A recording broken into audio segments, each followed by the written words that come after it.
이 시간 함께 나누신 하나님 말씀 신약성경 누가복음 23장 1절에서 7절까지 말씀 함께 나누도록 하겠습니다. 신약성경 누가복음 23장 1절에서 7절까지 말씀입니다.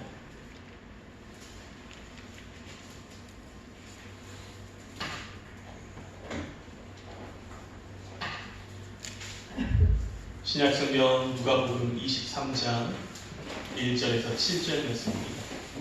신약성경 페이지 137페이지 가량의 말씀이 있습니다.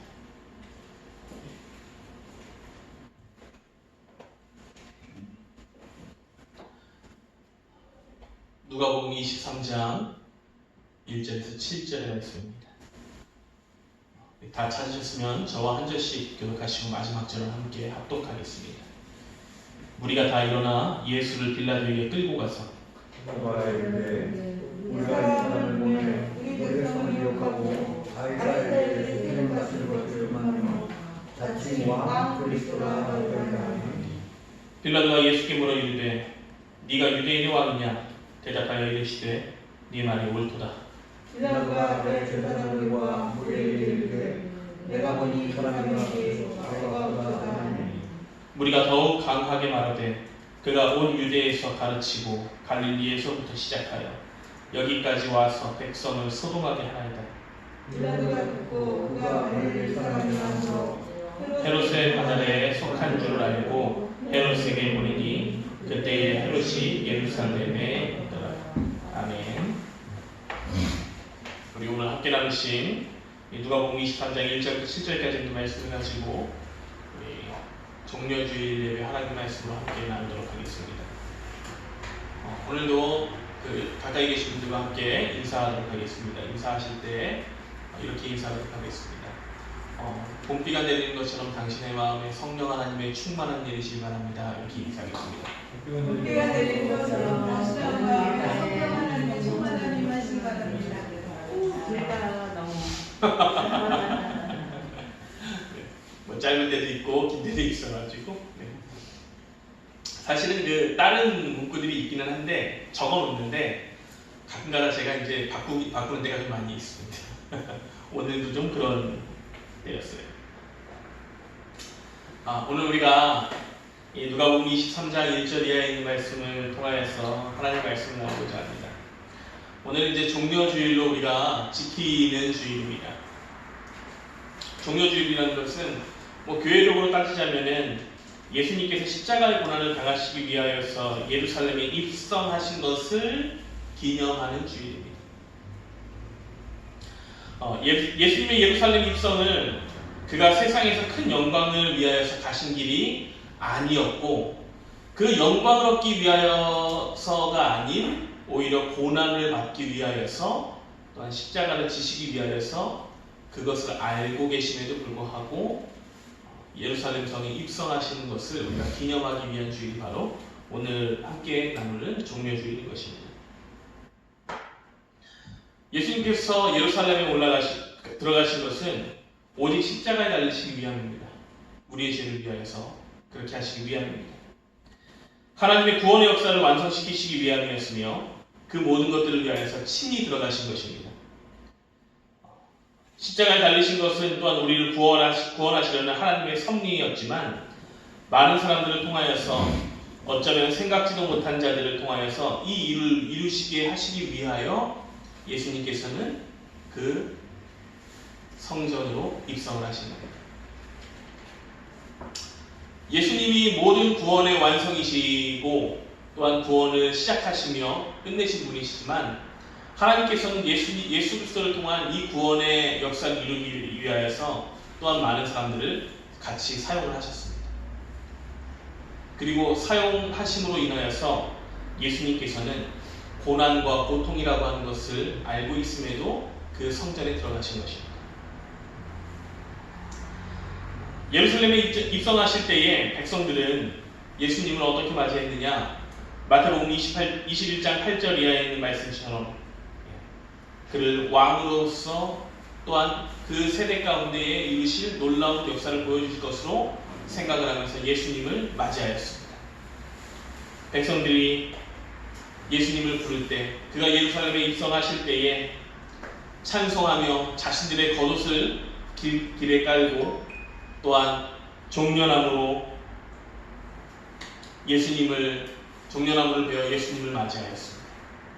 그러면서 앞에서 뒤에서 따르며 호산나 호산나 하며 찬양을 하는 그들이 따랐습니다. 마치 개선장군과 같은 모습이었으며 또한 예수님이 곧 일어날 나라의 왕으로서 보일 것처럼 그들에게 그 모습이 나타났습니다. 약속하신 자신을 구원할 자들로 또한 새로운 나라를 세워서 그 나라 가운데 백성으로 자신들을 받아줄 것으로 생각을 하면서 예수님을 따랐습니다. 호산나라고 부르면서 그 뜻과 같이 우리를 구원하소서라고 하면서 그들은 외친 것입니다. 이방의 손에서 자신들을 구원할 구원자로 생각을 하고 또한 다윗의 자손으로 이제 이스라엘의 새로운 왕으로 자신들을 구원할 것이라고 생각하며 맞이하였습니다. 그러나 이 백성들, 이 무리들은, 그렇게 예수님을 찬양하는 이 무리들은 곧 예수님을 버렸습니다. 성전을 청소하고 대제사장과 유대인들을 꾸짖은 예수님은 사람들에게 버림을 받고 마는 것입니다. 모실 때에는 큰 찬양과 찬송과 영광으로 예수님을 마치 왕으로서 드린 것처럼 하였지만 자신들이 원하는 모습이 나오지 않자 곧바로 예수님을 버리게 된 것입니다. 정말 헌신짝처럼 예수님을 버리신 것입니다. 예수님께서 이 모습을 모르시고 예루살렘으로 가셨느냐? 그렇지 않습니다. 그렇다면 예수님은 이 땅에 왕으로 오신 것이 아니냐? 또 그렇지도 않습니다. 예수님은 분명히 이 땅에 왕으로 오셨습니다. 신학자 헤르만 리데버스는 하나님 나라에 대해서 이런 이야기할 때에 예수께서 이 땅에 오심으로 하나님 나라가 시작되었지만 아직 그 나라가 완성되었다라고 이야기하지 않습니다. 그럼 완성되는 시기는 언제냐?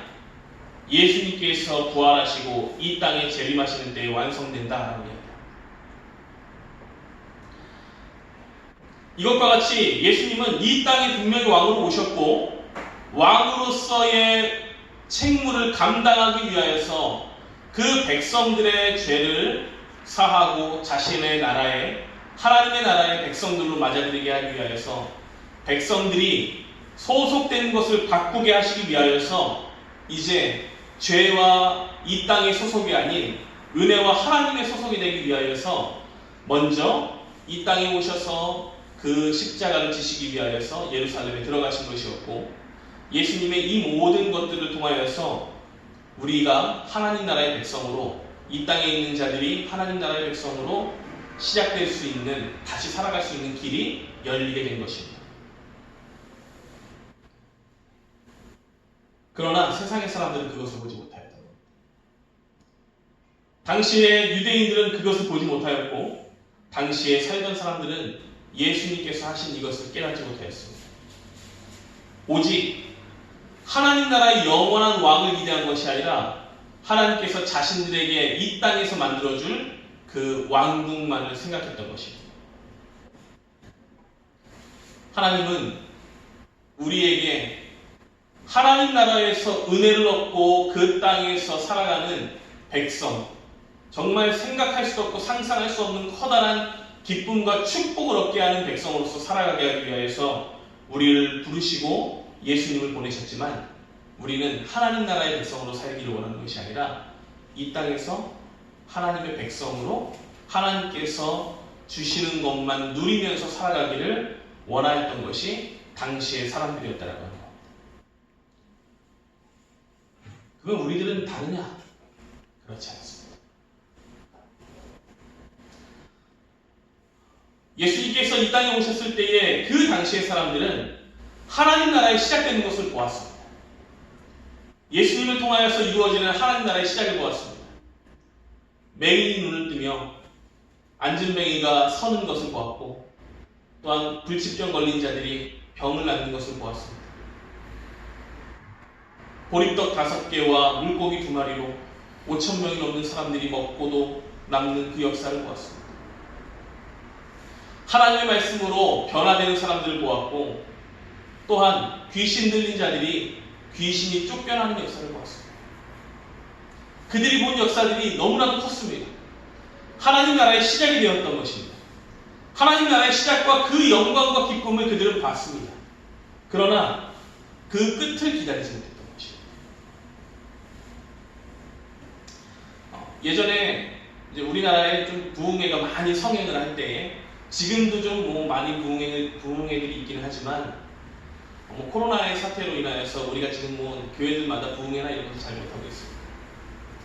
근데 제가 이제 기억나는, 저는 이제 부흥사를 좋아하진 않아요. 하지만 그 부흥사 목사님들께서 해주셨던 이야기 가운데에 그냥 예화하고 그리고 이해를 돕기 위해서 해주셨던 말씀 가운데 그런 내용이 한 가지가 기억나는 게 있습니다. 실제로 그러진 않겠죠. 아무도 모릅니다. 아무도 모르는데 지옥에 가면은 사람들이 그렇게 막 껄껄껄껄껄 하면서 웃는다라고 하는 얘기가 있었어요. 들어보신 분들 계시죠? 그게 이제 뭐 좋아서 웃는 게 아니라 사람들이 후회를 그렇게 한다는 겁니다. 아, 조금만 더 기다려볼걸. 나도 믿을 수 있을 때 믿어볼걸. 내가 도움을 줄 수 있을 때 도와줄걸.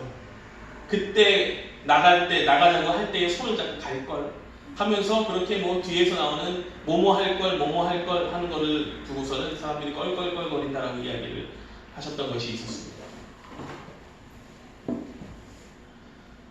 마찬가지로 이 당시에 예수님께서 오셨을 때의 당시의 사람들은 바로 시작은 보았으나 끝까지 가지 못하였던 그러한 어찌 보면 나약함 때문에 예수님을 버리게 된 그 사람들이 당시의 유대인들이라는 볼 수가 있습니다. 그런데 중요한 것은 하나님께서는 이렇게 예수님을 버리고자 한 유대인들조차 사용을 하셨다는 겁니다. 그들조차도 하나님께서는 사용을 하셨습니다. 그리고 예수님을 십자가에 못 박게 한 그들조차도 하나님께서 사랑하시고 또한 구원의 길을 열어주시기 위하여서 그들에게 예수 그리스도를 보내시고 고난받고 또한 부활하게 하시고 그들이 다시 예수를 믿어 하나님께 구원 얻을 수 있는 성도들이 될 수 있는 길을 열어주시기 위하여서 예수님을 보내셨고 그들이 사용됐다라고 하는 것입니다. 이처럼 예수님은 왕으로서 당당히 이 땅에 오셨고 또한 그렇게 빛나야 할 우리의 구주이셨지만 우리가 그 빛을 제대로 보지 못하였기 때문에 그랬기 때문에 예수님은 괴로움과 어두움과 고난과 고통 가운데로 걸어나가셨습니다. 하지만 이 외로움과 어려움과 모든 고난과 고통은 예수 그리스도를 위함이 아니고 바로 우리를 위하여서 그 일을 담대히 하신 것입니다. 바로 여러분들을 위하여서, 저를 위하여서 하나님께서는 그 고난 가운데 그것이 고난일지라도 나오셨던 것을 우리는 기억하고 생각하는 이 한 주가 되어야 할 것입니다. 또한 예수님이 그 고난 가운데 설 때에도 사람들은 그가 왕으로서 왔지만 아직 왕으로 영접하지 못했던 그 모든 것까지도 예수님은 다 용납하시고 허용하신 것을 우리는 깨달을 수 있어야 합니다. 당시에 예수님을 십자가에 못 박기 위하여서 만든 사람들이 누구입니까? 첫 번째로 가룟 유다와 종교의 지도자들을 통하여서 하나님은 그 일을 이루게 하셨습니다. 예수께서 예루살렘에 들어가시고 또한 그 모든 일들이 있게 하시기 위하여서 하나님은 가룟 유다와 종교의 지도자들을 통하여 예수께서 고난받게 하신 것입니다. 유다가 누구입니까? 예수님의 12제자 가운데 한 명이었습니다. 그러나 그는 은 30에 예수님을 팔은 그런 자였습니다. 예수님을 넘기기로 작정하고 돈을 받고 대제사장들에게 가서 예수님을 넘겨줄 기회를 찾았고 결국은 그렇게 하였습니다. 이러한 유다를 두고 마태복음 26장 24절에서는 예수님께서 이렇게 말씀하셨죠. 인자는 자기에 대하여 기록된 대로 가거니와 인자를 파는 그 사람에게는 화가 있습니다. 그 사람은 차라리 태어나지 아니하였더라면 제게 좋을 뻔하였느니라. 이처럼 유다는 예수님으로부터 차라리 태어나지 않는 것만 못하다라고 하는 그 말을 들은 자였습니다. 또한 그가 예수님을 판 이후 후회하며 스스로 목숨을 마감한 비참한 사람이었습니다. 그러나 이 비참한 사람과 예수님을 판 사람을 통하여서 하나님은 그 고난 가운데에 역사를 이루실 수 있는 길을 또한 만들게 하셨습니다. 또한 당시의 종교 지도자들은 대제사장들과 사내들인 공의회 회원들로서 예수님께서 신성 모독죄를 범하였다고 하고 백성들을 선동하여 십자가형을 받게 하였다. 예수님께서 예루살렘으로 고난받기 위하여서 들어가셨으나 고난받기 위하여서 들어가신 예수님을 고난 가운데로 인도한 자들이 바로 이들이었던 것입니다. 또한 유다의 백성들을 통하여서 하나님께서 그렇게 하셨습니다. 그들 중에 예수님에 대한 소문을 들었거나 예수님을 통한 기적들을 직접 목격한 자들 또한 속하고 있었을 것입니다. 그러나 이 백성들은 쉽게 군중 심리의 영향을 받아서 판정에 결정적인 역할을 하게 되었습니다. 펜이 총보다 강하다라고 하는 말이 있죠. 말이라고 하는 것이 바로 그런 것입니다. 상황이 그러합니다. 사람을 몰아가기 시작을 하면 그것은 걷잡을 수 없는 큰 불이 됩니다. 진짜 진리를 알고 있다 하더라도 사람들이 그것을 싫어하고 두려워하면 드러내서 살아가기 힘든 것이 바로 군중심리요 말입니다. 말을 통하여서 이루어진 것이 바로 그것 때문입니다. 그렇기에 칼과 총으로 사람들을 위협하는 것보다 군중심리를 이용하여서 방향을 바꾸는 것이 더욱 유익하다라고 세상에서는 이야기를 합니다. 우리는 본문 말씀에서 이와 동일한 것을 발견할 수가 있죠. 유대 백성들이 바로 그러하였습니다. 분명 예수님을 왕으로 맞이하였지만 시작된 그 나라를 보았지만 그 나라가 완성된 것을 기다리지 못하며 하나님 나라를 이루실 메시아로 끝까지 보지 못하였습니다. 자신들의 야망만을 쫓게 되었고 분명히 다윗의 자손이라 외치던 그들이 자신들의 왕은 오직 가이사, 즉 로마의 황제만 있다고 변모하여서 그렇게 말하였습니다. 빌라도가 예수님을 석방하려 할 때마다 격렬한 반대를 일으켜서 결국 예수님을 십자가에 못 박았습니다. 그들의 군중의 이끌림의 심리가 그러하였습니다. 자신들의 뜻을 이루기 위하여서 로마의 법과 유대인의 법을 들먹이며 결국 죽이기를 원하는 광적인 자들로 그들이 변화했던 것입니다. 저는 이 유대인들의 모습을 보면서 우리 성도들이 가져야 할 너무나도 조심스러운 것은 바로 이것에 있지 않나 싶습니다. 우리가 세상에 흔들려서는 절대로 안 된다라고 합니다. 아멘. 세상에 흔들려서는 안 됩니다. 지난달 초에 정부에서 발표한 것이 있었죠. 감염의 원인, 감염의 경로 가운데 결국은 발표를 한 것이 무엇이었느냐? 교회에서 예배를 통한 감염은 없다고 발표하였습니다. 그러나 사람들은 그것을 보지 못하였습니다. 작년 9월 달에 있었던 일이 있었습니다. 전라남도 광주 지역을 통하여서 그 주변 지역에 많은 발생자들이 나타났다고 이야기했습니다. 그 중에서 교회에서 집단 감염으로 40여 명이 나왔다고 했습니다. 그런데 그것 또한 나중에 발표됐습니다.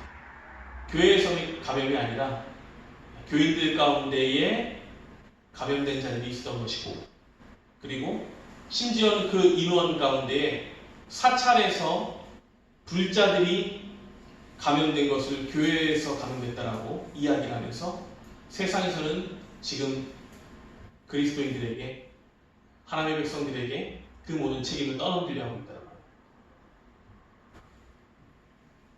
우리가 정신을 차리지 않고 그리고 끝까지 담대하지 못한다라고 하면은 어쩌면은 이렇게 세상에서 원하는 대로 우리는 끌려갈 수밖에 없다라는 거죠. 우리가 끌려가야 되는 자들이 아니라 세상을 이끌고 가야 되고 변화시켜야 하는 자들인데 점점 세상이 두려워서 우리가 분명히 하나님이 구원이고 예배 나오는 것이 두려워할 것이 아니고 예배 가운데 서는 것을 우리가 목표로 해야 되는 것을 분명히 알고 있음에도 불구하고 우리가 두려워서 세상의 군중 심리에 휩쓸려서 내가 하나님 앞에 예배드리러 가는 것을 이야기하지 못하며 나오지 못하는 그런 상황에 빠져서 있는 것입니다. 우리 오늘 말씀 나누는 귀한 성도님들은 저는 이러한 군중 심리처럼 우리가 혹 내가 예수를 믿는다라고 하는 것 때문에 지금 세상에서 욕을 먹고 손가락질 당하는 것을 두려워하지 않는 자들이 되었으면 좋겠습니다. 아멘. 하나님께서 우리에게 하실 일들이 반드시 있는데 우리로 하여금 그 나약함에 빠져있게 하시겠습니까?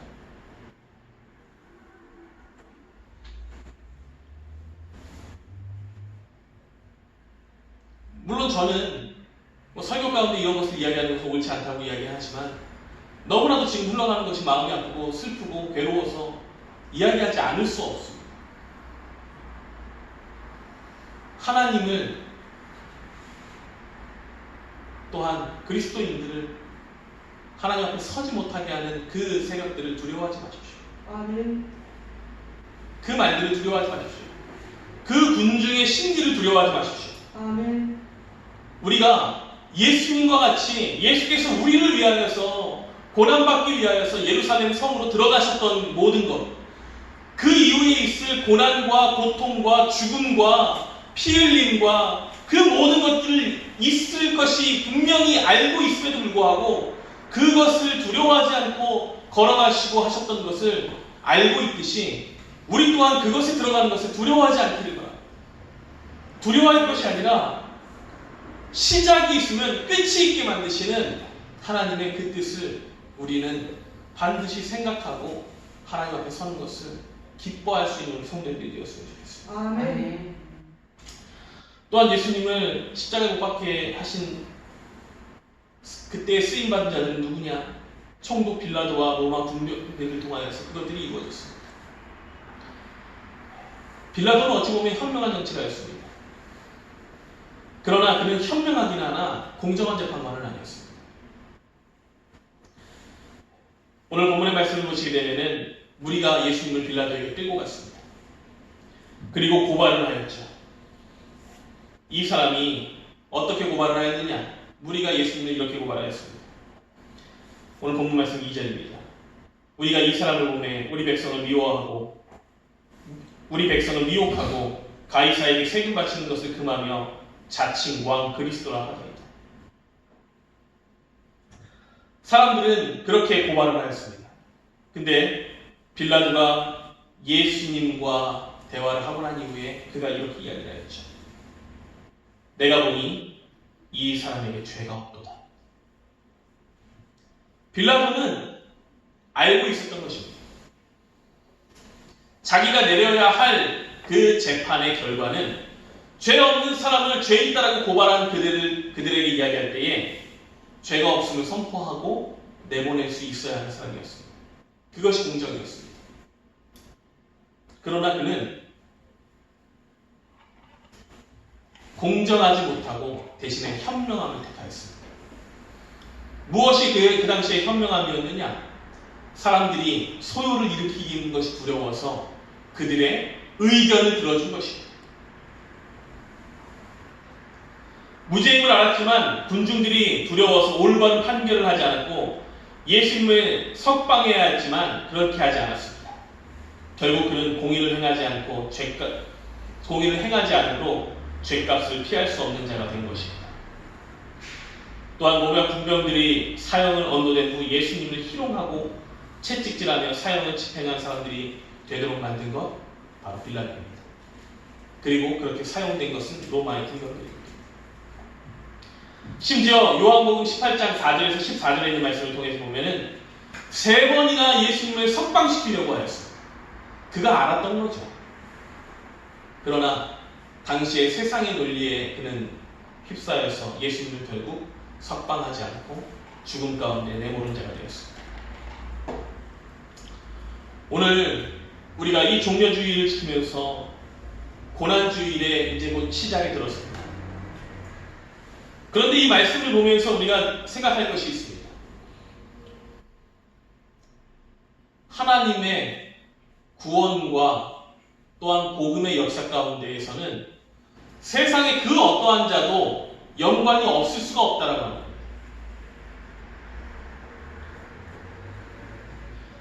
단지 복음의 누구는 중심에 서 있는 자가 되며 누구는 복음의 들러리에 서는 자가 될 수밖에 없다는 겁니다.